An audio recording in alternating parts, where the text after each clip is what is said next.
Indonesia's debt, a potential time bomb. But why is that? Well, Indonesia has a total debt of over 400 billion US dollars currently. And this comes from different aspects such as the field of health, the nation's education, the field of infrastructure. But one of the main focuses is to understand the current depth of Indonesia's infrastructure and what the government is really doing about it. Wait, what? There. Over 400 billion USD in debt. If we convert that to Indonesian rupiah, that would result in over 5 quadrillion rupiah in debt. It's a lot of money. Posisi utang Indonesia hingga akhir Desember 2020 mencapai lebih dari 6.074 triliun rupiah. Yang menjadi salah satu negara dengan utang luar negeri terbesar di ASEAN. Beban utang yang terus meningkat ini perlu diwaspadai. Yang tetap harus kita kelola dengan sangat hati-hati. So it then begs the question, well, where does this debt all come from? And where is it going? Well, one of the effective ways to see the national debt of Indonesia is through the SULNI, or Statistik Utang Luar Negeri Indonesia. This document is updated monthly by the Indonesian Ministry of Finance and the Bank of Indonesia, which mainly talks about all of the external debt of Indonesia. Take a look at this piece of data right here, taken from the SULNI. By the time of this writing, the latest updated SULNI was of August 2021, and it shows that out of the total debt, around 51.2% of the debt is being borrowed by the public sector, such as by the government and the central bank, while around 48.8% of the debt is being borrowed by the private sector, including financial and non-financial corporations. Now, how is it being used? Well, going further into the SULNI, we can see the different economic sectors the debt is being allocated to.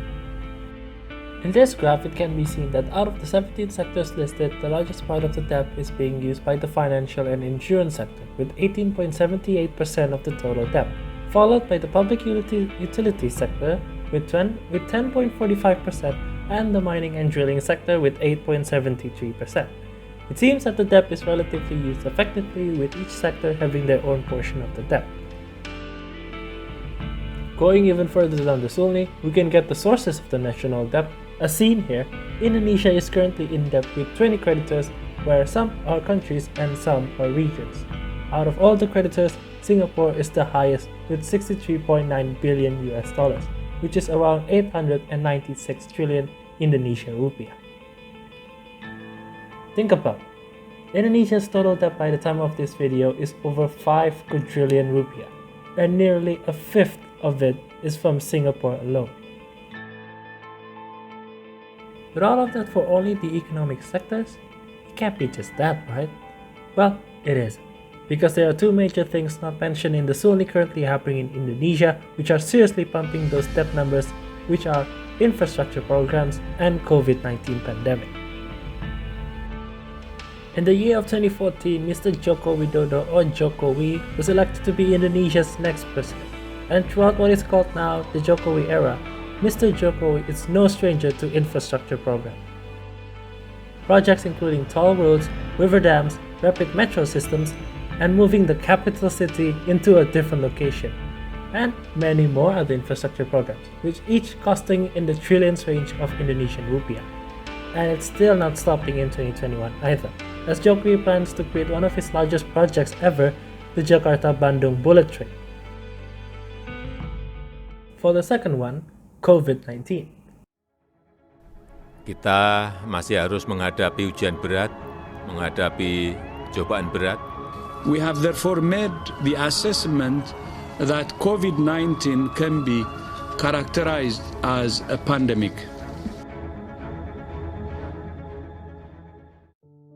Arriving in Indonesia in March of 2020, this would be one of the most influential eras not only to debt but to everyone's lives as well.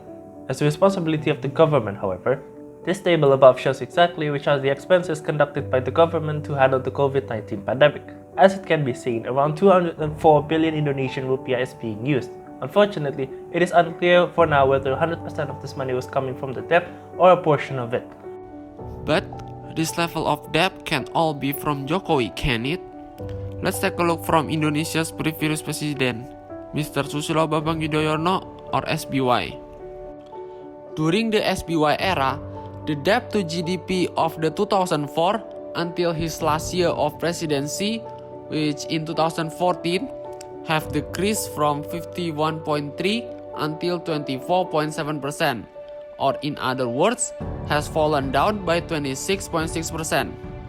However, the total debt was seen to be increasing, which means that SBY did more increase its Indonesia's GDP than decrease its debt. Whereas on the other hand, during the presidency of Jokowi, which is starting from 2014 until 2021, the debt to GDP ratio as well as the total debt are constantly growing from 24.7 until 41.1%. But how? What did SBY even do to increase the GDP?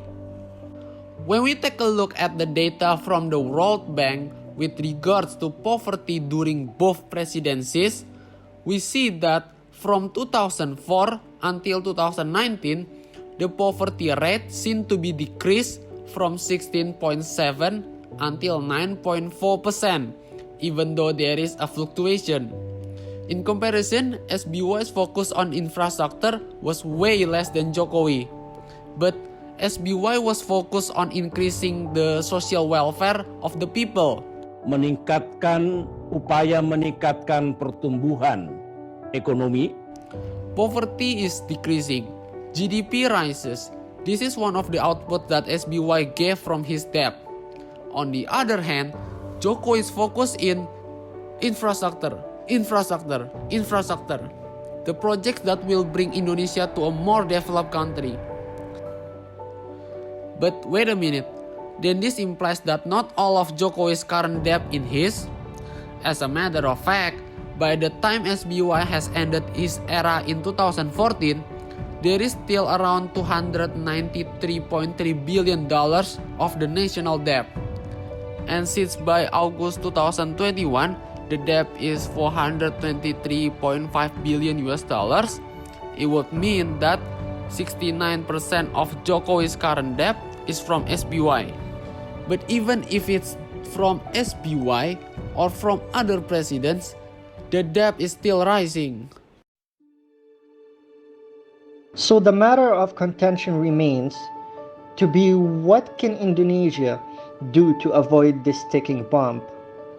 The wise way to do this is to invest more into education. Now I know this is what Indonesia is doing, but the important thing to understand is that shaping the mentality of people is what matters. A lot of people graduate to find jobs and work, but it is important to shape the youth generation into thinking creatively and being innovative, to become entrepreneurs, which will have a greater impact in the future.